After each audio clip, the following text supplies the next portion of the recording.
Okay, so you want to own a dental clinic. You picture a bright reception area, polished floors, expensive chairs, a calm assistant handing you instruments, and a schedule filled with patients who arrive on time and pay before they leave. From the outside, dentistry looks like one of the safest businesses in healthcare. Teeth keep breaking, people keep aging, and a painful molar cannot be delayed forever.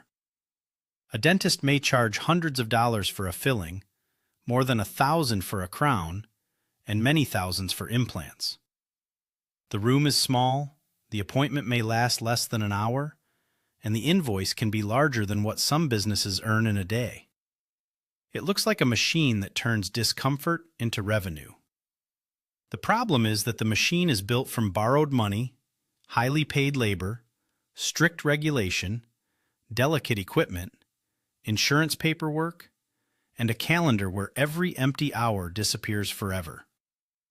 A dental clinic does not really sell fillings, crowns, or cleanings. It sells minutes inside a licensed professional's day, and once those minutes pass unused, they can never be placed back into inventory. Before the first patient opens their mouth, the owner has to survive the cost of opening the doors. A new dental practice in the United States often requires at least $500,000 once construction, equipment, technology, permits, insurance, marketing, and working capital are included. An ordinary retail unit is not a dental clinic. It needs specialized plumbing, suction, electrical lines, sterilization space, radiation protection, medical cabinetry, treatment chairs, imaging equipment, compressors, and vacuum systems. A beautiful office can become financially ugly before anyone has sat in the chair. You can build a clinic from nothing or buy one that already exists.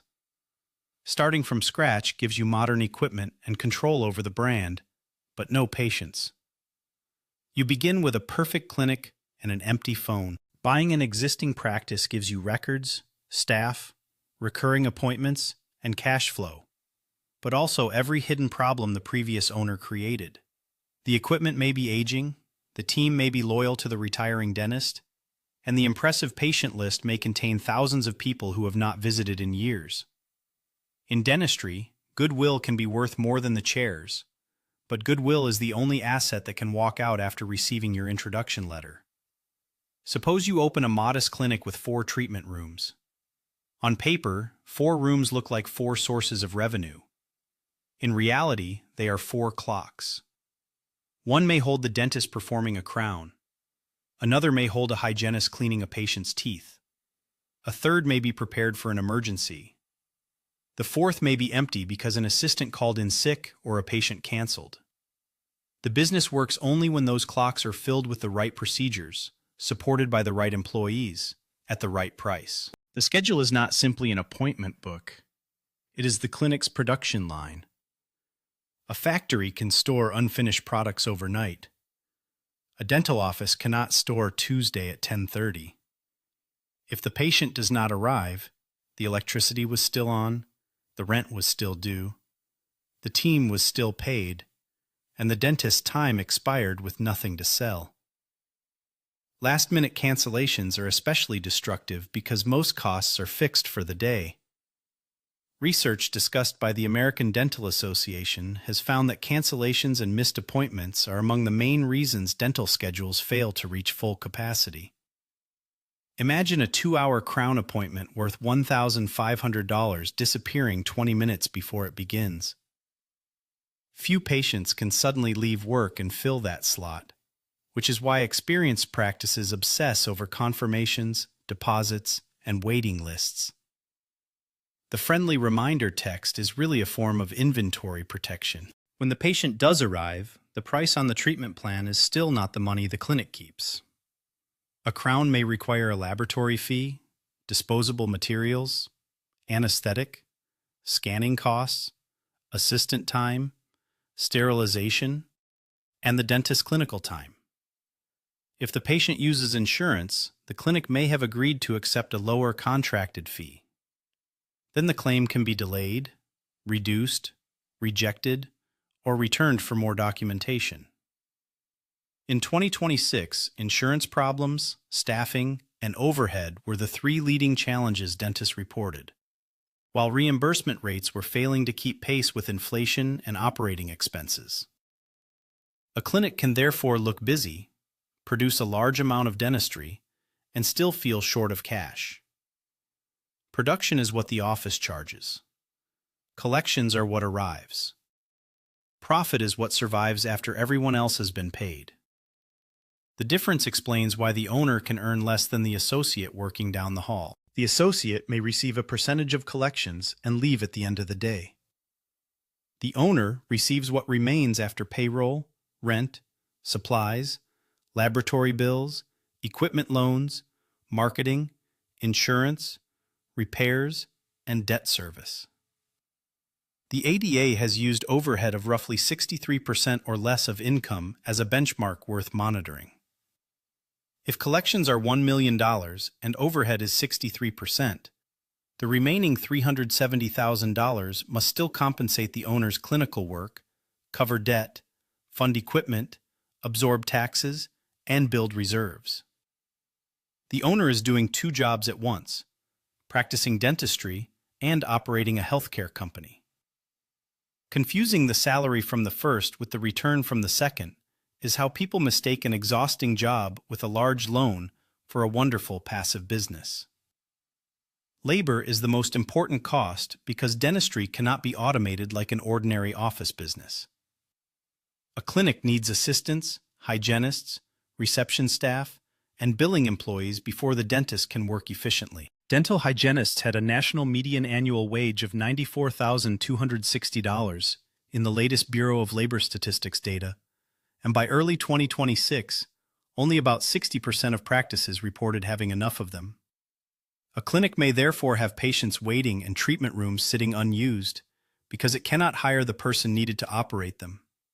Demand exists. Capacity does not. The hygienist matters because the hygiene department is the clinic's relationship engine. Cleanings may not carry the dramatic fees of implants, but they bring patients back, reveal new problems, and create a steady stream of restorative work. A patient enters for routine care and leaves with a plan for a filling, crown, night guard, or periodontal treatment. In a responsible practice, this is diagnosis turning into future production.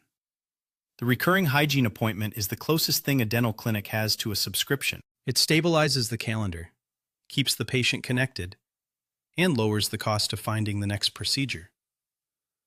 A clinic with weak hygiene may constantly spend on advertising to replace patients it failed to retain. A clinic with strong hygiene can grow through recall, referrals, and treatment discovered inside its existing patient base. Not all procedures are economically equal. Cleanings generate modest revenue, but can usually be delegated. Fillings may be quick, yet insurance fees and material costs limit the margin. Crowns, implants, aligners, and cosmetic work produce more per case, but demand training, technology, and patients willing to accept large plans. The most profitable procedure is not automatically the one with the highest fee. It is the one the clinic can deliver predictably without remakes, complications, or expensive equipment sitting idle. A $100,000 scanner used every day can be an investment. Used twice a month, it is furniture with a subscription. Technology vendors sell speed and the promise of keeping work in-house.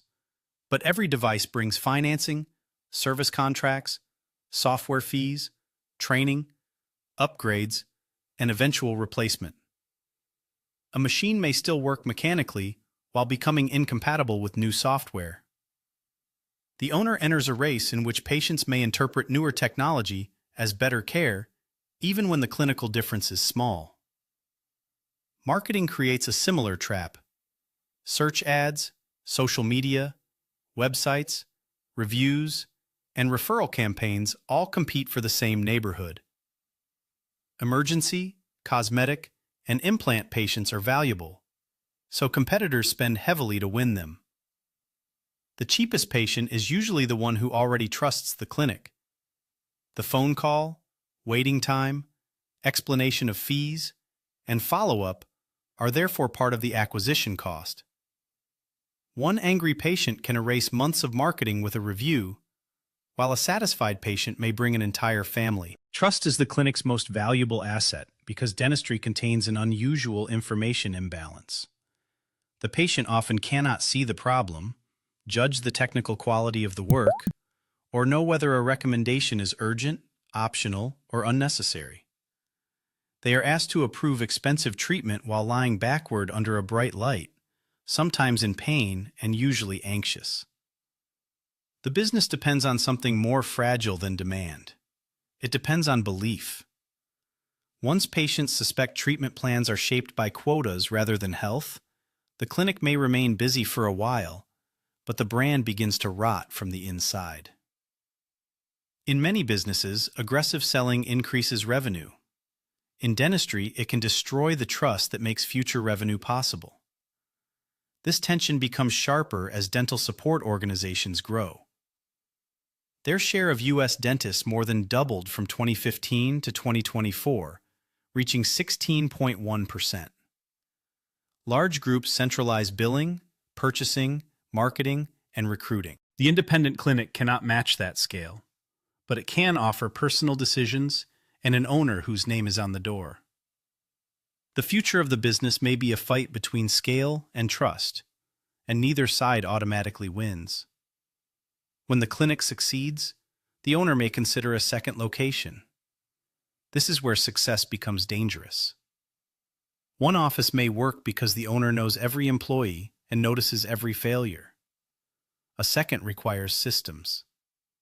The owner cannot hear two front desks or rescue two schedules at once. Another dentist adds capacity, but patients may still ask for the founder, while the new lease adds fixed costs before the second patient base exists. The best clinician now has to become a leader. The upside is real. A mature clinic can create strong cash flow and eventually be sold. A practice with recurring patients, documented systems, a stable team, and dependable collections has value beyond the owner's hands.